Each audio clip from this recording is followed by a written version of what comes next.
Greetings, listeners. This is Chris Frederick with the Stretch to Win Institute, and I'm really excited to be interviewing Jim, otherwise known as James Krumpos. He's a certified strength and conditioning coach. He's had a lot of success with fascial stretch therapy and his athletes at many different places during his career that he's worked, and as well as with private clients.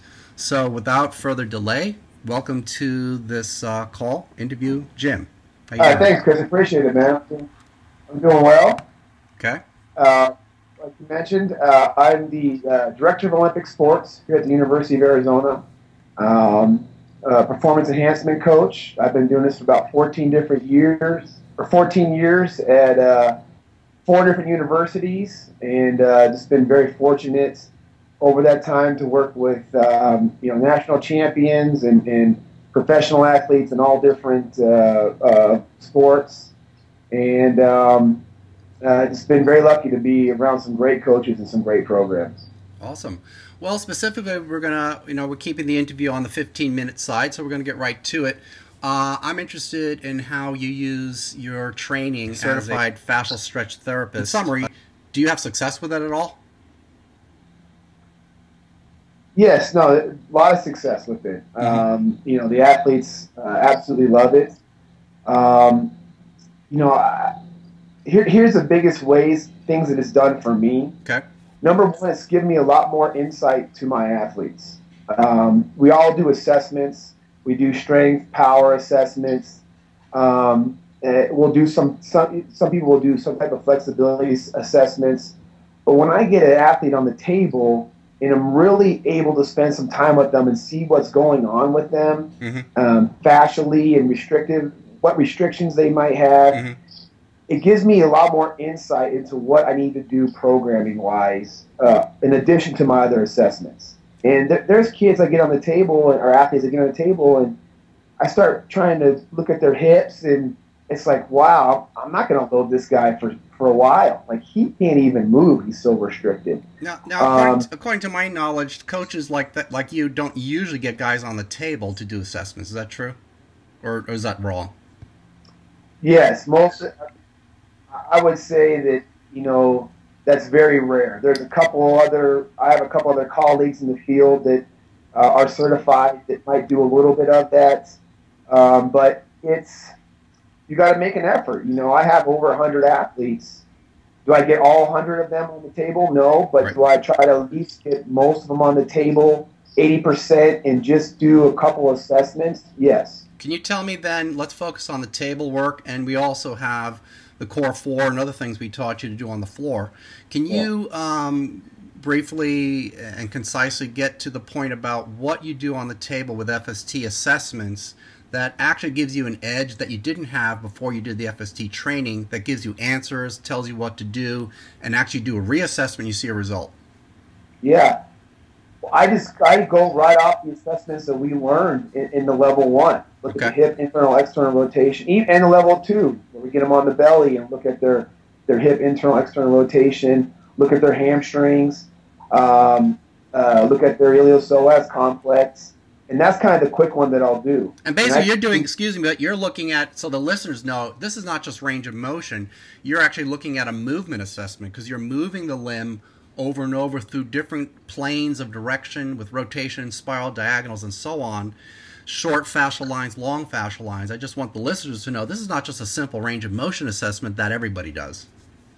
Correct. Yeah, it's not just the, I can't remember that one test, the Thomas test, where you put them on the table. No, it's a much different assessment. And I don't even deal with the Thomas assessment or some of these other ones anymore. I do the FST stuff. And like I said, I'm able to do a quick 1 to 2 minute assessment, and then depending on where the athlete falls, do some sessions with them throughout the semester, and then do that assessment again at the end of the semester, and be able to look at the results. And then going back to the floor stretches. The core 4 routine is something that all my athletes do every day before we do any kind of training. Really? That's something that I brought in and teach my athletes on day 1, And they, the results they get from that, and because I can't get my hands on all 100 of them. Right. But I can definitely make sure that we're doing those, the core 4 upper and the core 4 lower, before the training session. And just the results that we get from that are really nice. So do you use that as the floor-based program that we taught you guys, which is called the grade 8, the core 4 of the lower body, core 4 of the upper body? Do you use that as an assessment? Like if you have a group of 4 guys or 3 guys or more, can you use that as an assessment? You definitely can. You definitely can. I mean, a lot of times I'm very fortunate where I have a 40-yard turf in here, so I can literally have my athletes line up on the turf and go through the routine as I'm showing them, and I can look and see, almost like similar to going through the class, where half these kids can't even they're nowhere close to getting their for the glute stretches, getting their forehead to the ground, and I can just look and see and pick out some kids right off the bat that are very limited range of motion wise. So we gave you 8 movements. Do you feel that those 8 movements of the upper and lower really are some of the key movements to get their bodies going for training? No question. No, and that's and it made sense when I learned about it, and it made sense as I went through the experience of taking the courses, and it just makes so much more sense as I see the progressions these kids going through those, just being consistent with those over time. Some of the things that my coaches have told me is, man, these athletes are really moving better. And it's not that I'm doing all this movement stuff that I didn't do before. It's doing these stretches consistently with them. The other thing with a lot of people don't understand about FST is you're constantly also on the table doing muscle testing. And you're not just testing isolated muscles because you have the FST movement patterns. When you ask them to do any PNF, you're sensing, in my opinion, weakness along entire fascial lines of strength testing as opposed to just one isolated muscle. Do you have any comments about that? Yes. I notice especially people's adductors are very imbalanced compared to their abductors. And a lot of times just the movement that we do at the end where we reset their hips, people are so dysfunctional even creating that movement.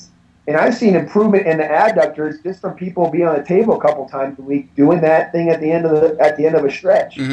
But there's no question you're going through, the whole routine and having them, like you told us in the certification, you're going to have people that are sore the next day just because they're contracting these muscles in end ranges of motion that they're not used to. And you're waking things up, getting things activated. Now, have you done any before and after testing of vertical jump, running, sprint, takeoff, acceleration, anything athletically that's functional as a test before and after, like in your experience? Have you done anything? So let me see if this opens up this guy's hips, his ankles for squats. Have you seen any dramatic changes in any measurable fashion? Going back to the movement, I would say the perfect example is I had an athlete stay with me for 12 weeks. And we did not work on any movement stuff as far as running technique. It was in a very early off-season period with him. He just got done with season. All we were doing was strength training and the flexibility training, and it was over a period of time where I didn't have a whole lot of athletes. So I was able to stretch him quite frequently.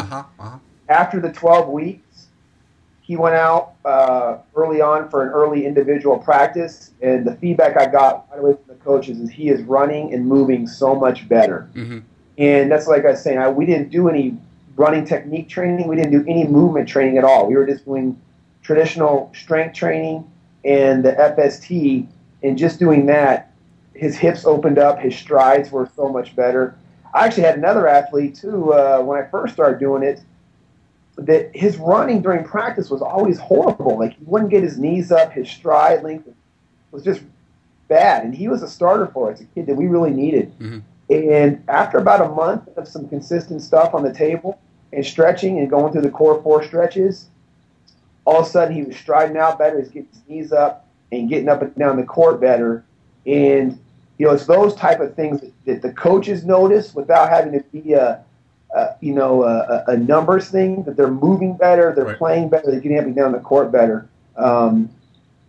I haven't had a kid where I tested them and then stretched them and immediately test them again, but I do test them all frequently throughout the year, and I know it's contributing. Mm-hmm.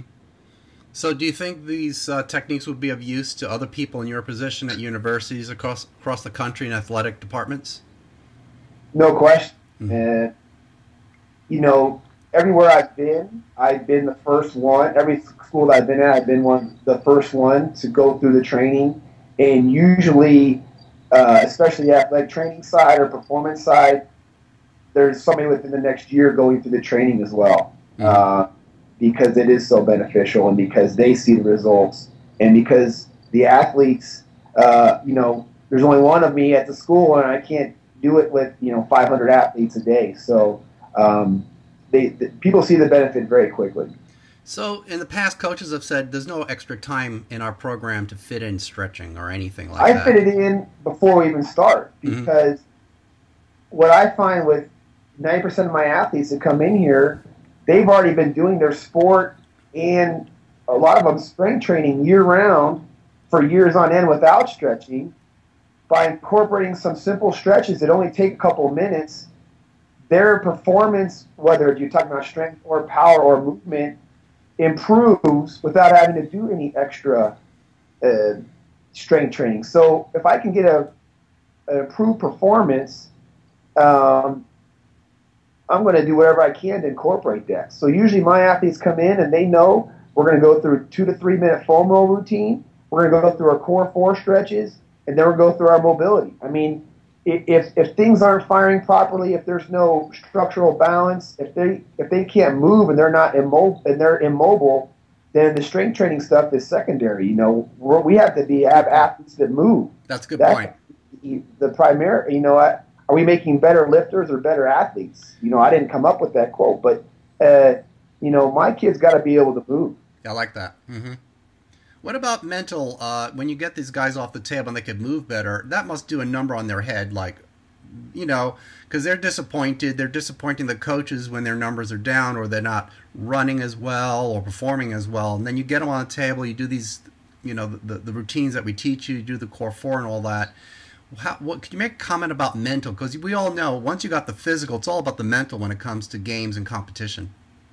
No question. And I get kids that come out, athletes that get off the table, and what I love to see is they start jumping right away. They'll start jumping. I feel great. Mm-hmm. I want to go play right now. Mm-hmm.